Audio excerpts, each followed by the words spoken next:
এই কথাও অস্বীকার করার কোনো উপায় নাই যে আমেরিকান ফুটবলে একটা নতুন জোয়ার আসছে। এবং এবারের যে জোয়ারটা আমরা দেখতেছি, এই জোয়ারটার নেপথ্য নায়ক অবশ্যই লিওনেল মেসি। এখন আমরা একটু দেখতে চাই যে এটা কি আমেরিকান ফুটবলের সবচেয়ে বড় জোয়ার। মানে আমি যেটা থামবে লিখছি যে আমেরিকান গ্যালাকটিকো, একটা গ্যালাকটিকো তো আসলে দাঁড়ায় গেছে অন্তত গোটা 10-15 টপ লেভেল পারফর্মার, যারা অনেকেই তাদের ক্যারিয়ারের বেশ ভালো অবস্থায় আছেন, এরকম অবস্থায় আমেরিকা চলে আসছেন, MLS খেলতে চলে আসছেন। আরো কয়েকজন আসবেন আসবেন করতেছেন, রীতিমতো টমাস মুলারের মতো লোকেরও নাম শোনা যাচ্ছে যে এই বছরই জয়েন করতে যাচ্ছেন। ফলে MLS যে একটা নতুন যুগে ঢুকছে তাতে কোনো সন্দেহ নাই। এখন আসলেই কি এটা আমেরিকান গ্যালাকটিকোস এরা, এটাই কি আমেরিকার যে সকার হিস্ট্রি এটা সবচেয়ে ভালো এরা, নাকি পেলে বা পরে বেখামদের এরা? কোনটা সবচেয়ে ভালো এরা ছিল, কোনটা সবচেয়ে তারকা সমৃদ্ধ ছিল, কোনটা সবচেয়ে এফেক্টিভ এরা ছিল? এই তিনটা এরা নিয়ে একটু গল্প করব। মানে অ্যাকচুয়ালি আমরা আমেরিকান ফুটবল জেগে ওঠার চেষ্টা যে কয়বার করছে সেইটা একটু বলবো, তারকাদের নাম বলবো যে কারা কারা গেছেন, এবং এবারের এরাটা কেন আমি বলতেছি আগের যে কোনো এরার চেয়ে গুরুত্বপূর্ণ সেই জিনিসটা বলবো। এবং ওই টাইম লাইনটা একটু বুঝায় বলবো যে কেন এটাকে আমি বলতে চাই যে এটা actually third wave of American soccer, সেই জিনিসটা একটু আজকে আলোচনা করব। দেখেন, আমেরিকানরা কোনো কালে সকারের প্রেমে পড়তে রাজি হইল না, কম চেষ্টা করা হয় নাই। মানে এবার এই মেসি আসার আগ পর্যন্ত রীতিমতো জোর করে কুইনাইন খাওয়ানোর মতো করে হইলেও তাদের সকার খাওয়ানোর চেষ্টা করা হয়েছে। মানে আমরা যেটা ফুটবল বলি, ওরা তো ফুটবলই বলতে রাজি হইল না। ওদের যে ফুটবল ওটার সঙ্গে আমাদের ফুটবলের কোনো মিল নাই, ওদের কাছে এটা সকারই আছে। বহু চেষ্টা করা হয়েছে, প্রথম চেষ্টাটা করা হয়েছে কিন্তু একবারে সিক্সটিজে। এটা চেষ্টার কারণটা কি শুরুতেই একটু ব্যাখ্যা করা দরকার যে আমেরিকা নিয়ে ফুটবলওয়ালাদের এত আগ্রহ কেন। ফিফা অমুক তমুক দিন দুনিয়ার যত ইনভেস্টর আছে সবাই কেন আমেরিকা নিয়ে আগ্রহী, কেন পেলে থেকে মেসি সবাইকে টেনে টেনে আমেরিকায় নিতে হয়? এটার রহস্যটা কি? যেখানে লোকেরা খেলাটা দেখতেই চায় না, যেখানে ওটা প্রেমে পড়তেই চায় না, তাহলে কেন এই আগ্রহ? আগ্রহটা হচ্ছে বাজার। পৃথিবীর সবচেয়ে দামি বাজার হচ্ছে আমেরিকা। আপনি পৃথিবীর সবচেয়ে বড় বাজার বলতে পারেন রাশিয়া বা চায়নাকে, এরপরে আফ্রিকা আছে, আমাদের এশিয়াও তো ক্ষুধার্তদের বিরাট এক বাজার। কিন্তু এই বাজারগুলো না অত দামি বাজার না। আপনি যদি দামি প্রোডাক্ট বেচতে চান, আপনি এখানে কি বেচতে পারবেন? গরিবের পণ্য, সাবান বেচতে পারবেন, শ্যাম্পু বেচতে পারবেন। এখন এগুলো বেচে তো আপনি বিলিয়নার হতে পারবেন না। বিলিয়নার হতে পারবেন অনেক বেচতে হবে। কিন্তু আমেরিকার বাজারের মজাটা, আমেরিকার বাজারে যদি কোনো কিছু ঢুকতে পারে, কোনো কিছু যদি ওই জায়গায় শিকড়টা ঢুকাতে পারে, তাহলে তার রাতারাতি ধনী হয়ে যাওয়া সম্ভব। মানে ফুটবল খেলাটা এতদিন ছিল ধরেন এই গ্রেডে, সেখান থেকে লাভ দিয়ে এখানে উঠে যাওয়া সম্ভব। কি রকম?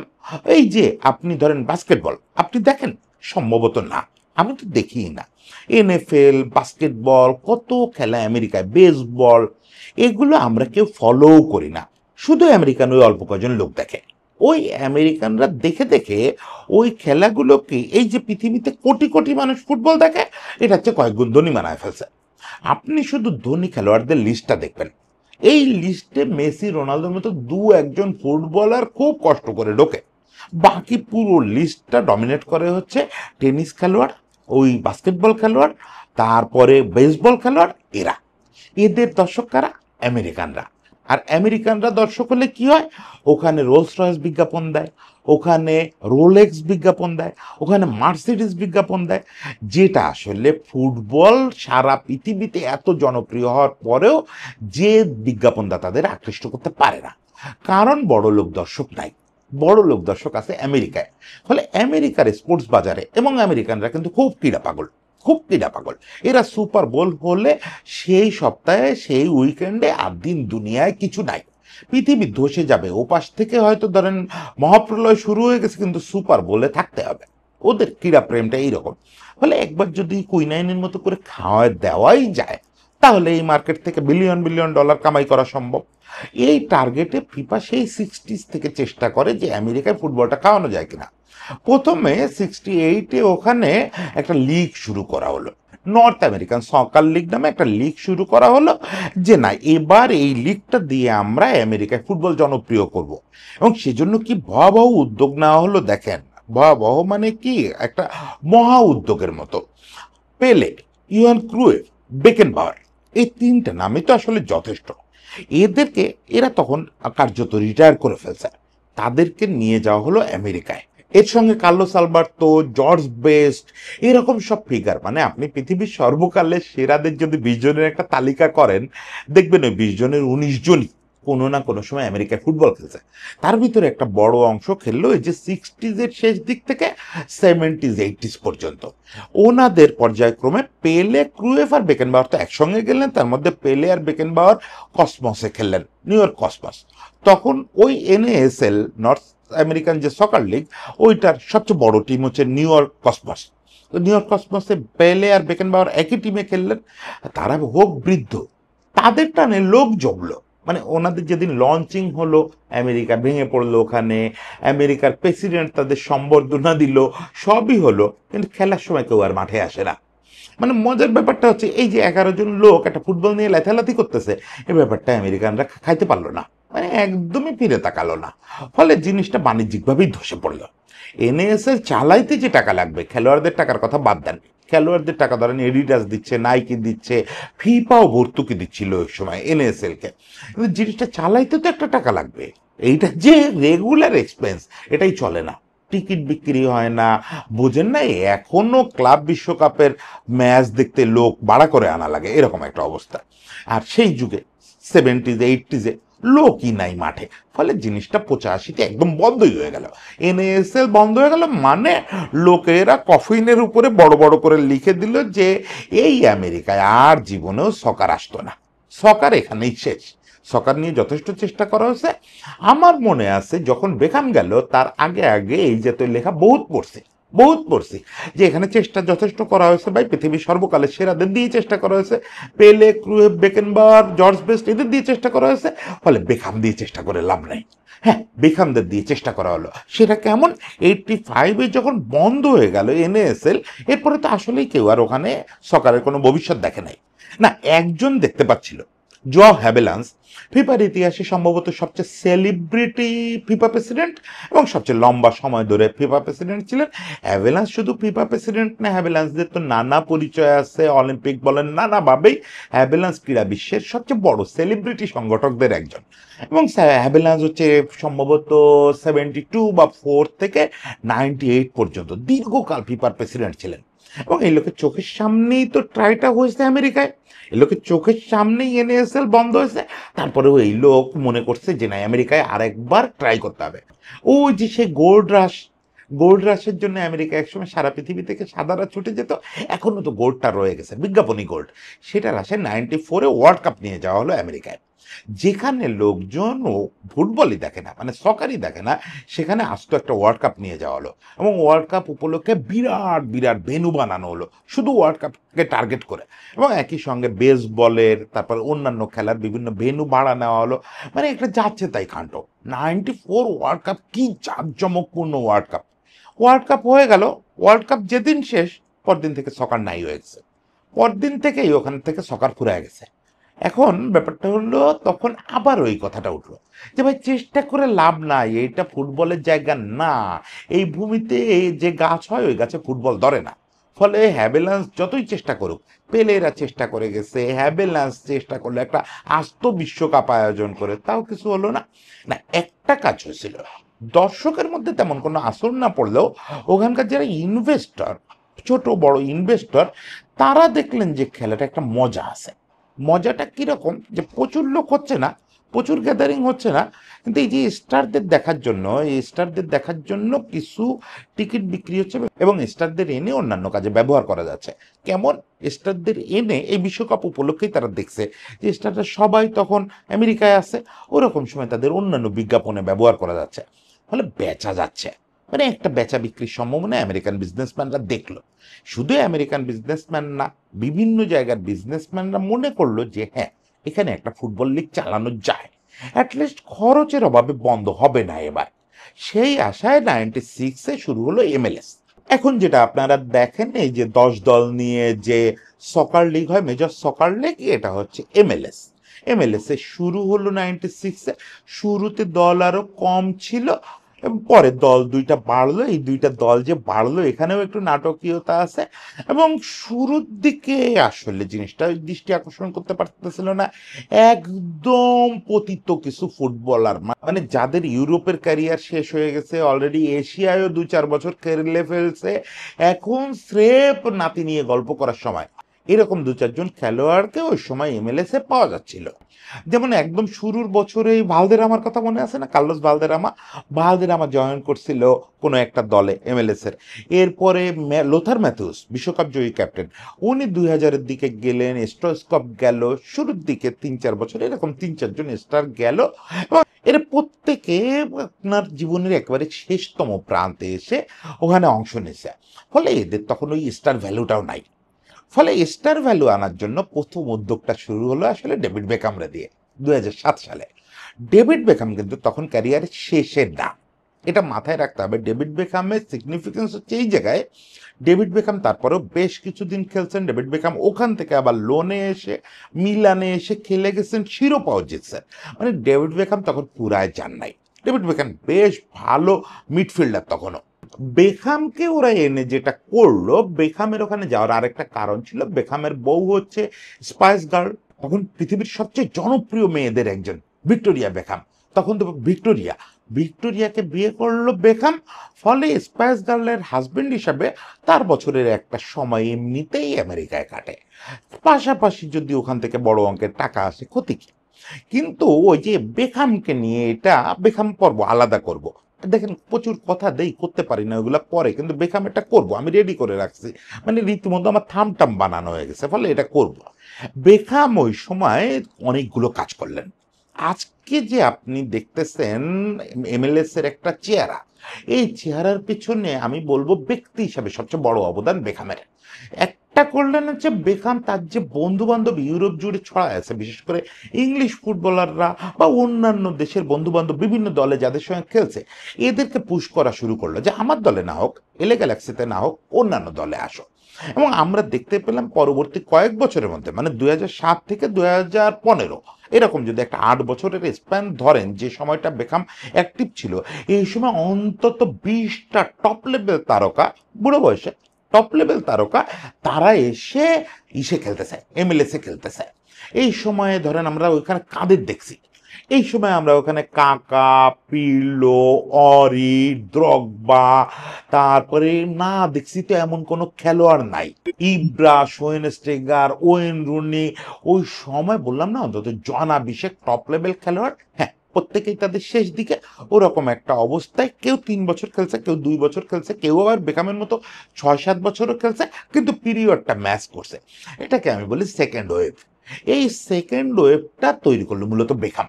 এখানে বেখামের বিরাট একটা ভূমিকা ছিল। এই যে নামগুলো বললাম, আপনি দেখবেন এদের সবার সঙ্গে বেখামের একটা পার্সোনাল রিলেশন আছে। সেটা কখনো সে ইংল্যান্ডের সতীর্থতার, যেমন জেরাল্ড এরা অনেকে খেলছে, এরা হচ্ছে জেরাল্ড, রুনি, এরা হচ্ছে বেখামের সতীর্থ, ওখান থেকে একটা উৎসাহ পাইছে। আবার বিভিন্ন দলে, রিয়ালে, মিলানে, যে জায়গায় যখন বেখাম খেলছে ওখানের খাতিরের লোকেদের পুশ করছে, তারাও বড় টাকা পাইছে, ক্যারিয়ারের শেষ দিকে আসছে। হ্যাঁ, এই প্রথম এমএলএস এর দিকে দর্শক ফিরে তাকানো শুরু করলো, যে না এখানে তো কিছু একটা হচ্ছে। ওরা যে লাইথায় জিনিসটারে ওই 2 পোস্টের ভিতরে ঢুকানোর জন্য, 3 পোস্টের ঢুকানোর মধ্যে ঢুকানোর জন্য, এটার একটা অর্থ আছে। খেলা দেখতে কতটা আগ্রহী হলো এটা নিয়ে বিতর্ক আছে। মাঠ ভরতো না, মাঠ ভরা তো দূরে থাক, অল্প কিছু লোক আসতো। এখানে আরেকটা মজার ব্যাপার হলো, বেখামের ওই জামানাটায় মানে সেকেন্ড ওয়েভে, প্রথম ওয়েভে ওই চেষ্টাটা করা হয়েছিল। এই যে মায়ামির আশেপাশে প্রচুর হিস্প্যানিক জনগোষ্ঠী আছে, মানে এই যে লাতিন বা স্প্যানিশদের সঙ্গে সম্পর্কিত হিস্প্যানিক জনগোষ্ঠী আছে, এরা আমেরিকার মূল সমাজে একটু অচ্ছুতের মতো। এই জনগোষ্ঠীকে নানাভাবে চেষ্টা করা হলো এমএলএস এ টানার। এটা কিন্তু ওই যে পেলের সময়ও চেষ্টা করা হয়েছিল এনএএসএল এর টানার, আসে নাই তারা। তারা পেলেরে দেখতে আসতো, খেলা দেখতে আসতো না। কিন্তু ওরা ফুটবল প্রচণ্ড ভালোবাসে, প্রচণ্ড। হিস্প্যানিকরা ফুটবল ছাড়া কিছু বোঝেই না, মানে সকার ছাড়া কিছু বোঝেই না। তারপরেও ওরা এই সে এনএসএল এ খুব একটা পাত্তা দেয় নাই। এবার এমএলএস এ এসে দেখা গেল হিস্প্যানিক গোষ্ঠীরা একটু একটু করে দর্শক আসন ভরা শুরু করছে। এবং এই সময় প্রকৃত অর্থে বিজনেসম্যানরা আগ্রহ পাওয়া শুরু করলো যে ওকে মাঠ ভরতেছে না, টিভির সামনে তো লোকজন আসতেছে, অ্যাপেলের মতো প্রতিষ্ঠানে তারা সম্প্রচারকারী হিসাবে পাওয়ার পথে আগানো শুরু করলো। পৃথিবীর বড় বড় ব্র্যান্ড, ওই যে বলছি রোলেক্স, মার্সিডিজ, রোলস রয়েস, এদেরকে নানাভাবে পাওয়া শুরু হলো। তার মানে গেমটা জমা শুরু করছে। আমি বললাম না, ডেভিড বেকহামের আর একটা জিনিস মনে রাখেন, সেটা হচ্ছে ডেভিড বেকহামরে যখন এলএ গ্যালাক্সি নিল, ও তো আসছিল এলএ গ্যালাক্সিতে খেলতে। এলএ গ্যালাক্সিতে ও জয়েন করার সময় এলএ গ্যালাক্সিকে বললো যে আমারে এমএলএস কর্তৃপক্ষের সঙ্গে মিটিং করাও, আমারে শুধু তোমরা দুটো টাকা দিবা সেই ভরসা আমি এখানে আসবো, এটা হবে না, আমার বাড়তি কিছু কন্ডিশন আছে। তখন একটা ত্রিপাক্ষিক মিটিং হলো। সাধারণত বড় খেলোয়াড় কেনার ক্ষেত্রে এখনও এমএলএস এই কাজটা করে। ধরেন কোনো একটা দল, ভ্যাঙ্কুভার ধরেন একটা খেলোয়াড়, বড় খেলোয়াড় কিনবে, এমএলএস এর ওইখানে কিছু সে থাকে। সে থাকে মানে এসে বাধা দেয় না কিছুতে, সে পারলে দুটো টাকা ভর্তুকি দেয়, কিছু আইন কানুনে ছাড় করা দেয়। ইভেন মেসির ক্ষেত্রে অ্যাপেল টিভির যে প্রচার সত্ত্ব ওইটারও একটা অংশ দিয়ে দিছে এমএলএস কর্তৃপক্ষ ইয়েরে, মেসিরে। কারণ তারা তো চায় বিজনেসটা বড় হোক। ফলে ডেভিড বেকামের সঙ্গে বসলে ডেভিড বেকাম বললো যে আমার এই এলএ গ্যালাক্সি এই টাকা অফার করছে, একদম ঠিক আছে, আমি 1 টাকাও বেশি চাই না, কোনো নেগোসিয়েশন করব না, আমি জয়েন করব। কিন্তু একটা ছোট্ট শর্ত আছে। এলএ গ্যালাক্সি এবং এমএলএস কর্তৃপক্ষ দুটাই খুব অবাক হলো, যে টাকা অফার করছে এই টাকায় বেকামরে তারা পাবে আশা করে নাই। তারা ভাবছে যে আরও এটা কয়েক গুণ বাড়বে। বেকাম একটা ছোট্ট শর্ত দিল, সেটা কি?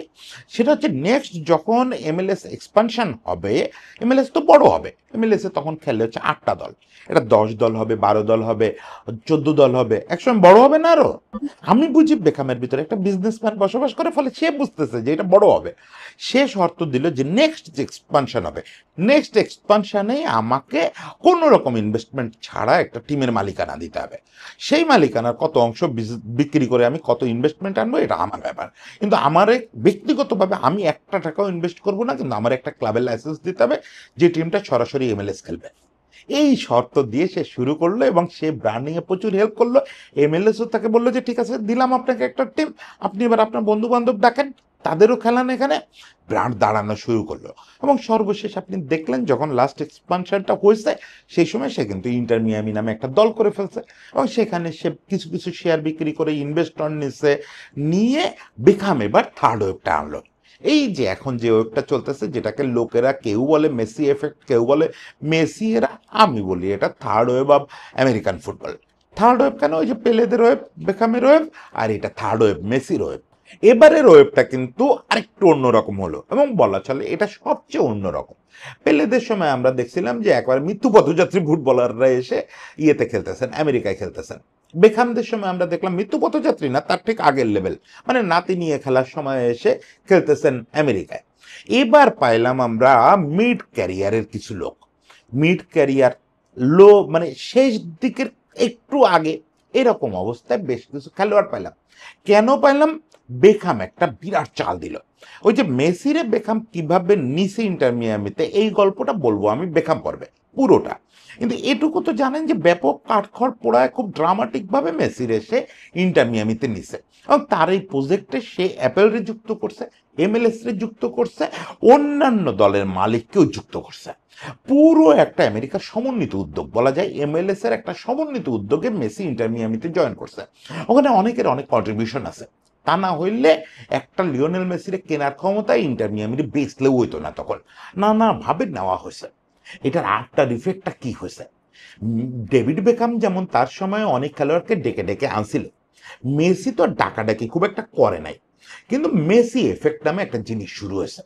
এটা দুটো রূপ হলো।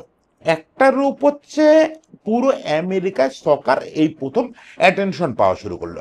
আপনারা দেখলেন যে ব্রিটিশ রাজকুমার থেকে সেরেনা উইলিয়ামস, ল্যাব্রন জেমস, মানে আমেরিকার যারা সুপারস্টার, লিওনার্দো ডিক্যাপ্রিও, হলিউডের সুপারস্টার, টেনিসের সুপারস্টার, বাস্কেটবলের সুপারস্টার, বেসবলের সুপারস্টার, সবাই এসে সকার মাঠে হাজির।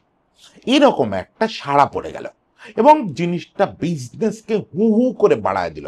অ্যাপেল যেটা ভেবে সত্য কিনছিল এমএলএস এর, সেই জিনিসটা 3 গুণ রেভিনিউ জেনারেট করা শুরু করলো। এটা গত বছরের খবর, এবছর এটা আমার ধারণা 5 গুণ 6 গুণ হয়ে যাবে। অ্যাপেল শুধু লাল হয়ে যাচ্ছে এক এমএলএস প্রচার করেই। এটা শুধু অ্যাপেলের একার চিত্র না, সবার সবার। মেসি আসার পরে ওটা বিজনেসে একটা বিরাট প্রভাব ফেললো এবং একটা স্টোরি পড়তেছিলাম এর মাঝে নিউ ইয়র্ক টাইমসে, যে পৃথিবী এখন মিয়ামিমুখী। পৃথিবীর সব রাস্তা নাকি মিয়ামির দিকে চলে গেছে। এরকমই ব্যাপারটা, যে আপনি যখন মিয়ামিতে ঢুকবেন তখন মনে হবে যে কেউ আর মিয়ামির বিচ দেখতে যাচ্ছে না, সবাই এখন মিয়ামি ক্লাবের দিকে যাচ্ছে। মিয়ামি ক্লাবের মতো হতভাগ্যের মতো ইউরোপ থেকে যাওয়া, এশিয়া থেকে যাওয়া বিভিন্ন পোলাপান সারাদিন দাঁড়ায় থাকে যদি একবার মেসিরে দেখা যায়। এখন মেসি ইফেক্টের এটা তো আমেরিকান বাজারে প্রভাব পড়লো, প্রথমবারের মতো সকার ওখানে মানুষের খেলা হয়ে পড়লো। ওই যে গল্পটা বলতে ভুলে গেছি, যে ডেভিড বেকহাম যখন ওখানে গেল, কি হলো, সকার অত জনপ্রিয় তো হয় নাই। বেকহাম নিয়ে যে মজা করে গল্পটা বলে যে সে একদিন রাস্তা থেকে হেঁটে যাচ্ছে, সে হঠাৎ দেখে 3-4টা মেয়ে তার দেখে দাঁড়ায় গেছে। তো দেখে একজন কাছে এসছে, আর সে বলছে তোমার নাম ডেভিড না? ও মনে মনে ভাবতেছে অ্যাট লাস্ট, অ্যাট লাস্ট, ও তো সাথে আসছে। এটা ধরেন 10-এর দিকের ঘটনা। ও মনে মনে ভাবতেছে যাক, এখানে সকারও জনপ্রিয় হয়েছে, আমিও জনপ্রিয় হয়ে গেছি, আমার মূল মিশন হয়ে গেছে। তখন সে ওই মেয়েরা তারে বলতেছে অটোগ্রাফ ট্রাফ দিতে। অটোগ্রাফ দেওয়ার পরে ডেভিড বেকহাম তাদের জিজ্ঞেস করতেছে যে তোমরা কি সকার দেখো? তাহলে হোয়াট সকার? আহ, বেকহাম অবাক হয়ে বলতেছে সকার দেখো না, তাহলে আমার চিনলে কি করে? তাহলে তুমি তো ভিক্টোরিয়ার হাজবেন্ড, আমরা তো তুমি কি করো? শুনে বেকাম এখানে নাই হয়ে গেছে। তো বেকাম বলতেছে দ্যাট ওয়াজ আমেরিকা, আমি ওখানে অ্যাকচুয়ালি ভিক্টোরিয়ার হাজবেন্ডই ছিলাম। আমাকে রাস্তাঘাটে প্রচুর লোক চিনতো, প্রচুর লোক অটোগ্রাফ দিত, কেউ বেকাম হিসাবে চিনতো না, কেউ জানতো না আমি কি করি। সবাই জানতো ভিক্টোরিয়া বেকামের একটা স্বামী, বেকার স্বামী ঘুরে ফিরে বেড়ায়, তার অটোগ্রাফ নেই।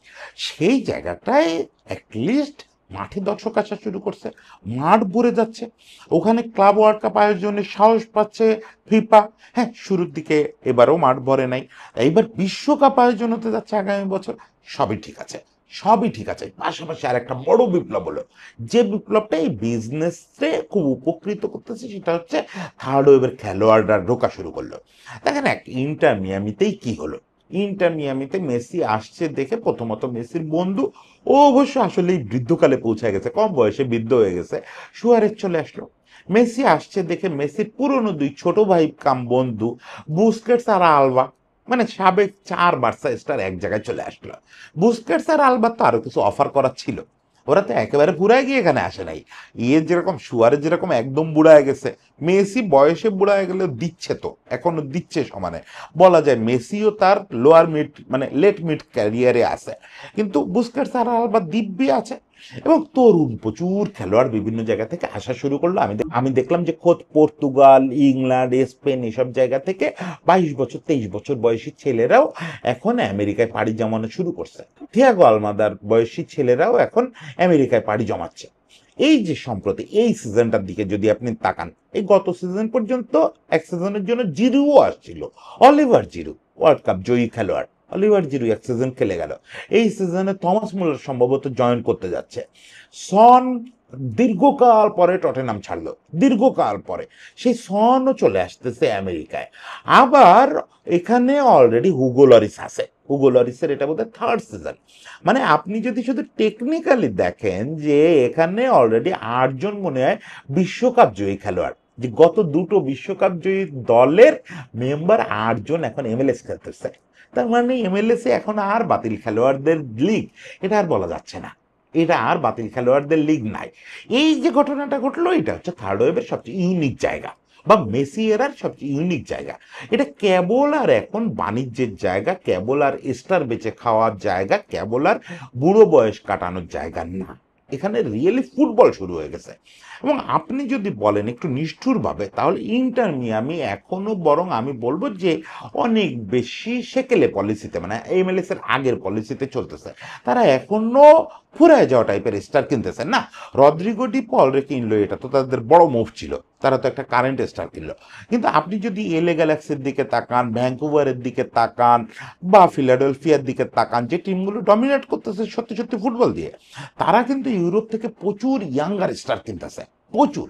এবং যেভাবে চলতেছে স্রোতটা, বিশ্বকাপ হোক বা না হোক আগামী বছর, এখানে শুধুমাত্র সবগুলো ক্লাব যেভাবে তরুণ তারকা কেনা শুরু করছে এবং ফুটবলের মান বাড়ানোর জন্য যেসব উদ্যোগ তারা নিচ্ছে, মানে প্রত্যেকের নিজস্ব স্টেডিয়াম করা, নিজস্ব একাডেমি ফ্যাসিলিটিস তৈরি করা, এগুলো যেভাবে করতেছে, তাতে সকার আমেরিকায় জনপ্রিয় হবে কিনা এই কথা আমি দিতে পারি না। দেখেন পেলে পারে নাই, বেকেনবাওয়ার পারে নাই, তারপরে বেখামরা পারে নাই, পুরো গোষ্ঠী সহ মেসিও এখনো পুরোপুরি পেরে ওঠে নাই, জনপ্রিয়তার কথা আমি দিতে পারি না। তবে হবে নেক্সট ফুটবলিং ওয়ার্ল্ডে পরিণত হতে যাচ্ছে আমেরিকা। কারণ একটা সময় আপনি দেখেন, এখানে কথা বলতে বলতে কোথায় চলে যাই, একটা সময় পৃথিবীর ফুটবল তীর্থ ছিল ইংল্যান্ড আর ইতালি। মানে আপনাকে ফুটবল খেলে কামাইতে হলে এই দুটো জায়গায় যেতে হবে। তারপরে আস্তে আস্তে এটা এক্সপ্যান্ড হয়ে ফ্রান্স, স্পেন কত জায়গায় ছড়াইছে। আগামী 5-7 বছরের মধ্যে পরিস্থিতিটা এরকম দাঁড়াবে যে দর্শক মাঠে কজন আছে ওটা ভুলে যান। মাঠে দর্শক জনপ্রিয় হচ্ছে কিনা সকার, এটা আসলে সেকেন্ডারি আলোচনা হয়ে যাবে। অলরেডি গেছে। শুধু টিভিতে সারা বিশ্বের লোক দেখবে, এই কারণে খেলোয়াড়দের ইনকাম আমেরিকাতে এমন একটা জায়গায় চলে যাবে যে খেলোয়াড়রা 17-18 বছর বয়সে, এমবাপ্পের বয়সী বা ইয়ামালের বয়সী খেলোয়াড়দের ফার্স্ট ডেস্টিনেশন হয়ে যাবে আমেরিকা। এটার পথেই আছে এখন আমেরিকা। এই জায়গাটায় একটা বড় সুবিধা হয়েছে ডিজিটালাইজেশন, যে সুবিধা পেলেরা পান নাই। মানে পেলেদের সময়ে তো মাঠে দর্শক না আসলে টাকা নাই। ইভেন বেখামদের সময়েও যখন তারা আসছেন, ওখানে অনলাইন সম্প্রচার সত্ত্ব বিক্রি করে এত বেশি ইনকাম ছিল না। কিন্তু এখন দিনটা দেখেন, এমন একটা সময় মেসি এই ওয়েভটা নিয়ে আসলো, মেসি এরা নিয়ে আসলো, যখন আসলে মূল পৃথিবীর বিজ্ঞাপনের মার্কেট এবং সম্প্রচারের মার্কেট চলে গেছে আসলে অনলাইন প্ল্যাটফর্মে। ইউটিউব, ওটিটি, অমুক তমুক, অ্যাপেল টিভি, এগুলো হয়ে গেছে মূল ভিউয়ারদের জায়গা। এখন ট্র্যাডিশনাল টেলিভিশন ব্রডকাস্ট বা নিউজ পেপার ব্রডকাস্ট, এগুলোর ভ্যালুর পার্সেন্টেজ একদম কমে গেছে, একদম কমে গেছে। এখন মার্কেটের 80% ডমিনেট করতেছে অনলাইন ব্রডকাস্টাররা। ফলে এরকম একটা সময়ে মাঠে দর্শক না থাকলেও কিছু যায় আসে না। আর মাঠে দর্শক আর দরকার নাই। এখন শুধু তারকাদের দরকার, তারকার খেলা দরকার। তারপরে আপনি হনুলুলুতে বসে খেলা দেখেন, বাগেরহাটে বসে খেলা দেখেন, আর একেবারে অন্য কোনো প্রান্তে, ঠাকুরগাঁর কোনো প্রান্তে খেলা দেখেন, কিছু যায় আসে না। যে জায়গায় খেলা দেখেন টাকা আর টাকা, টাকা আর টাকা। ফলে আগামী 5-6 বছরের মধ্যে মেসিদের কল্যাণে আমেরিকা নিউ ফুটবল ডেস্টিনেশনে পরিণত হতে যাচ্ছে। বুড়ো তারকাদের না, একেবারে তরুণ উঠতি তারকাদের সেই নিউ ফুটবল ডেস্টিনেশনের জন্য শুভকামনা থাকলো। এবং মেসিকে আমরা একটা ধন্যবাদ দেই যে বেকামের পর দ্বিতীয় ব্যক্তি যে সবচেয়ে বড় ভূমিকাটা রাখলো এই বিপ্লবে। সবাইকে শুভেচ্ছা, সবাই ভালো থাকবেন।